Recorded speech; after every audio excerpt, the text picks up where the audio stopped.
Different में खसूसियत थी, वो ट्रैवल कर सकती थी, जबकि डायरेक्ट ट्रैवल नहीं कर सकते, उसमें लॉसेस ट्रैवलिंग के बहुत ज़्यादा है, वो ग्रिड टू सिटी मूव नहीं कर सकती। तो अब वो दोनों चीज़ें मार्केट में आज भी चल रही है, रेड की भी ज़रूरत है, अल्टरनेटिव की भी ज़रूरत है। मार्केट में डेवलपमेंट तो होती रहती है, रिसर्च भी होती रहती है, चीज़ें भी होती रहती हैं, मगर हम जो ये आज डिस्कशन करेंगे इस फोरम के ऊपर, हमारा डिस्कशन का मौजूद ये है कि हम कैसे भी ऐसी चीज़ें जो मार्केट में आनी चाहिए जिससे जो है ना इंसानी जान खतरा जो है वो ना हो या कम से कम हो। जिन रेफ्रिजरेंट्स के ऊपर जाके कंपनियों को ठीक है कि आज के उनकी नीड है कि जिनको मार्केट में अपनी नई रेफ्रिजरेंट्स लेके हैं, हाई प्रेशर है, क्वांटिटी की कम कंज्यूम होती है, एफिशिएंट ज़्यादा है, मगर अगर उसके अल्टरनेटिव हम ये देखें कि इसके अगर कोई इंसानी या हैंडलिंग में कुछ लॉसेस या कोई परेशानी आ सकती तो उसके ऊपर कैसे काम किया जाए, उसके लिए भी हम जो है ना आज कुछ करारदाद पास करेंगे या दोस्तों से ये है कि हम कंपनियों से रिक्वेस्ट करेंगे जो प्रिंसिपल ब्रांड्स हैं जो पाकिस्तान में काम कर रहे हैं, जो चाइना में प्रिंसिपल है या जो है जो यूनाइटेड नेशन है जो इसके ऊपर जो है वो ऐसे जैसे वो करती है पाकिस्तान की करती है, तो हम ये सारे जो हम चीजें डिस्कस करेंगे कि जी दूसरा जो है हमारा डिस्कशन का मौजूद होगा कि जी हम गैसेस को कैसे हैंडल करें। अब जो मार्केट में सिस्टम आ गया है, इंट्रोड्यूस हो गया है, जाहिर है वो मार्केट से एकदम तो जाएगा नहीं, उसको हैंडलिंग भी होगी, उसकी रिपेयरिंग भी होगी, मेंटेनेंस भी होगी, उसके ऊपर भी डिस्कशन होनी चाहिए कि उसके लिए क्या एसओपीज तैयार किए जाएं। और तीसरी बात जो है हमारी कि जो हमारे रेफ्रिजरेंट्स के बाद जो है हमारी सर्विसेज है, सर्विसेज के जो हमारे रेट्स हैं, हम देखते हैं कि एसी की प्रोडक्ट की कीमत आज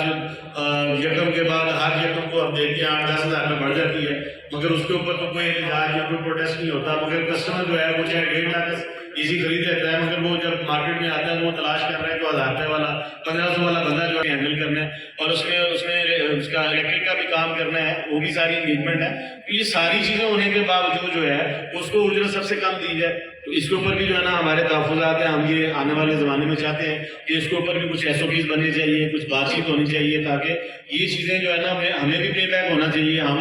बाइक पे हैं तो बाइक पे रहते हैं, हमें भी गाड़ी पे, अगर हम गाड़ी में वर्कशॉप वैन बनाते हैं अपनी तो उसके ऊपर एक्सपेंडिचर्स आते हैं, तो कस्टमर जो है वो उसको बेयर करने के लिए तैयार क्यों नहीं है। अगर वो प्रोडक्ट करता वो ये समझते हैं कि ये तबका जो है ना हमेशा एक ब्रैकेट के अंदर ही रहे और इसको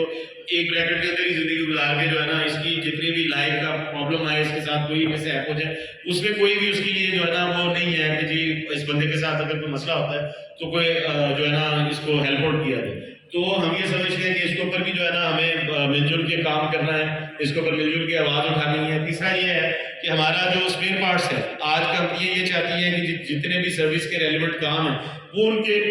सर्विस सेंटर से ही सिर्फ डील हो रहे हो, बाहर वाला कोई भी बंदा कोई भी जो है ना वो उस बिजनेस का हिस्सा ना हो, वो कोई भी उसमें अर्निंग ना कर सके, उसमें कोई भी उसको ना स्पेयर पार्ट दिया जाए, ना उसे कोई सर्विस दी जाए, ना उसे इसके हवाले से कोई जो है ना सपोर्ट किया जाए। तो ये भी जो है हमारा एक तहफ़्फ़ुज़ात है जिसके ऊपर हम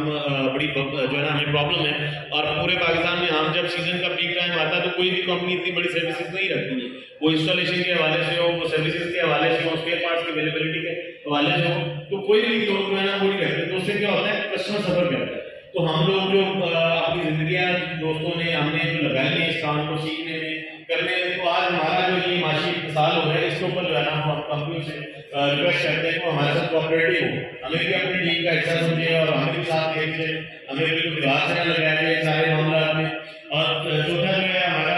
इकट्ठे होने का ये सारे इवेंट्स करने का ये कि हमारी सोशल लाइफ होनी चाहिए, हम आपस में दोस्त होने चाहिए, हम मिलने के लिए हमारे पास भी वक्त होना चाहिए, हम भी कहीं बैठे हमें लगे कि हमारी भी कम्युनिटी है, जैसे डॉक्टर्स की है, जैसे मोकला की है, जैसे इंजीनियर्स की हैं या जिंदगी में और शोबा है जिंदगी के लोग हैं वापस में इकट्ठे होते हैं। तो हम भी ये चाहते हैं कि हमारे रोज जो है ना वो गायब है महीने में साल में इकट्ठे होते हैं, कहीं ना कहीं इवेंट जारी रहना चाहिए जहाँ पे हमारा भी सिलसिला जो है दोस्तों से मिलेगा, एक जो है ना वो जारी जारी होना चाहिए। तो इसके हवाले से जो है वो अभी प्रोग्राम आगे चलेगा। मैंने जो बातें की है इसमें सारे साथी हमारा साथ देने के लिए तैयार।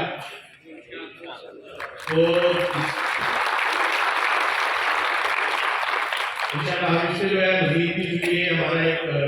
छोटा फंक्शन था, हम इसके बाद मेगा इवेंट की तरफ भी जाएंगे, हमने सभी कमेटी में पूरे पाकिस्तान से इंशाल्लाह दोस्त इकट्ठे करेंगे और मेजॉरिटी अथॉरिटी का रूल हमने देखा है कि यहाँ चलता है, तो हम भी कोशिश करेंगे कि हम अपनी मेजॉरिटी शो करें, लोग हमें कमेटी कंपनियां भी ये समझेंगे कोई बाइसिकल वाले और ये लोग सिर्फ बाइसिकल पे काम करते करते आते हैं और ये सीधे करते करते जो है जिंदगी यही तक नहीं, जो सीजनल काम है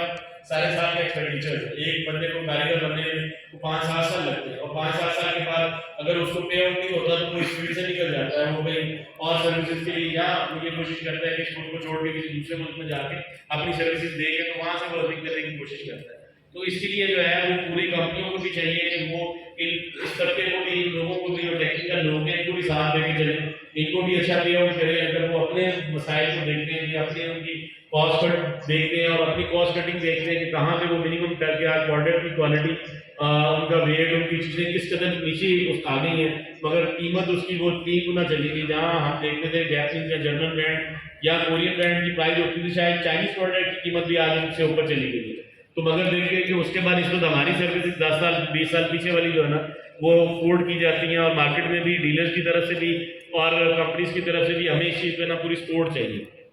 तीसरा ये है कि कंपनियां जो खुद से इंस्टॉलेशन की तरफ जा रही हैं,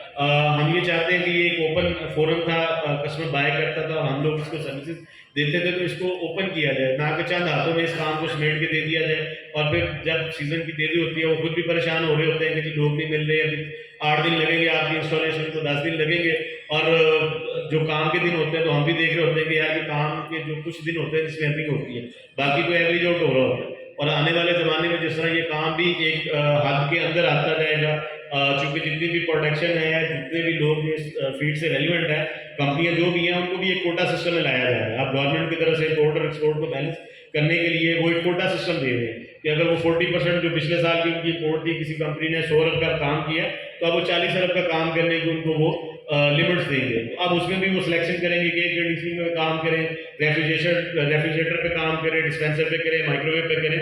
तो ये काम की तादाद भी कम होगी। तो इसमें भी हमें देखना है कि हमारे भी अगर उनकी एसी महंगे होकर बिक रहे हैं, चीज़ें हो रही, तो हमारी भी सर्विसेज हैं, हम भी लोग इन्वेस्ट करके बैठे हैं, तो इसमें हमें भी हमारा भी हिस्सा रखा जाए, चीज़ें की जाए, हमारे साथ भी ताउन किया जाए। कंपनी के जो नुमाइंदगान आए हैं, हमसे रिक्वेस्ट करते हैं कि वो अपने इदारे में जाके अपने कंपनी के ऑनर से कहें कि इसमें कोई SOPs बनाएं कि जो लोग ये फील्ड का हिस्सा है उनको स्पेयर पार्ट दिए जाए। ये नहीं है कि वेपोरेटर कॉइल ओवन लीक हो जाता है तो उसमें जो है हमें ये पाबंद किया जाता है कि ये जो है वो कंपनी के सर्विस सेंटर पे सिर्फ कंप्लेन लॉग होगी और वहीं से नुमाइंदा आएगा और वही गैस चार्ज करेंगे और वही पैसे लेंगे। तो इसमें ये जो चीज़ें हैं हमारे लिए भी इसमें कोई नरमी की है, तो हम इस पर जो अपनी आवाज़ बुलंद करेंगे। बाकी जो अभी आगा साहब जो है हमें रेफ्रिजरेंट्स के ऊपर भी मजीद देंगे और आखिर में हम सवाल जवाब भी करेंगे, कंपनी वालों से भी करेंगे, दोस्तों से, कि जो ये आपने रेफ्रिजरेंट्स चेंज कर रहे हैं इसकी वजह क्या है और ये कितनी टाइम लिमिट्स के लिए आप ला रहे हैं और इसके बाद क्या इन्वेंशन आ रही है और इसमें जो ये फ्लेमेबल्स का जो आंसर है, अगर अल्लाह ना करे किसी वजह से लीकेज होती है और अगर कोई PCB में कोई बर्निंग होती है और उसके साथ वेपोरेटर कॉइल से भी लीकेज आके तो वो उसको इंडोज करती है और वो उसको फ्लेमेबल हाई फ्लेम में कन्वर्ट करती है, तो उसके ऊपर जो है वो कस्टमर को क्या तहफ़्फ़ुज़ात है और ये कितनी गैसें सेहत के लिए नुकसानदेह है और ये कितनी जो है वो इसके ऊपर जो बहुत सारे बिल्डिंग्स वालों ने रूल बना दिए कि R32 को इंस्टॉल नहीं करेंगे। तो हम चूँकि मार्केट में एक चीज़ आई है और आने वाले ज़माने में यूएनओ ने भी पता चला है कि इसके ऊपर वो क्या किया है यदि R32 को मुस्तकिल बुनियादों पर जो है वो ला रहे हैं और किसी रेफ्रिजरेंट को डिस्कंटिन्यूटी की तरफ लेके जा रहे हैं, तो ये चीज़ अगर बन रही है तो ज़ाहिर है हमारे काम को इससे भी फर्क पड़ेगा और हम भी रेफ्रिजरेंट्स तलाश करते हैं, वो सिस्टम तलाश करने कहाँ जाएंगे, क्योंकि प्रिंसिपल अगर एक चीज़ तय कर लेगा तो वो ज़ाहिर मार्केट में तो उसी चीज़ की सप्लाई आएगी। आज अगर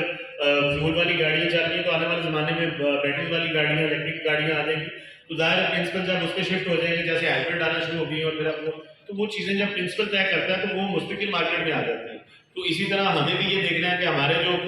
काम के साथ मुस्तिल लोग हैं उनके लिए भी जो चीज़ों में आसानी जो है वो कैसे आ सकती है, इसमें कंपनियां भी हमारे साथ बैठे, हम उनको अपना प्लेटफॉर्म देते हैं, हम दोस्त देते हैं, सारे इकट्ठे होकर बैठ के बातचीत करने के लिए तैयार है। हमारी तरफ से कोई ऐसा हमारा एजेंडा नहीं है। तो बाद जगह ये परसेप्शन आती है कंपनियों से बात करें कि जैसे हमेशा किसी ब्रांड के अगेंस्ट है या हम किसी चीज़ के, हम तो सिर्फ इंसानी जान के खतरे के पेश नज़र जो है ना इन पर डिस्कशन कर रहे हैं, इनको चाह रहे हैं कि इनका कोई सोल्यूशन ऐसा निकाला जाए, आगे गैसेस का कोई ऐसा फार्मूलेशन तैयार की जाए या पीछे जो बैठे जो चीज़ों को देख रहे हैं उसके ऊपर भी गौर करें कि जो इंसानी जान को कम से कम खतरा हो, जिस घर में लगा हो इसी को ज़ाहिर सहूलत के लिए रहता है, ऐसा ना हो कि उसके लिए भी ये कोई प्रॉब्लम का बायस बने। तो बाकी दोस्तों का बहुत शुक्रिया, प्रोग्राम जारी रहेगा, अभी आगे लिया साहब जो है इस पर हमें वो आगे आगाही देंगे, तो इंशाल्लाह बाकी सवालों जो आपका सिलसिला है इंतजार करेंगे।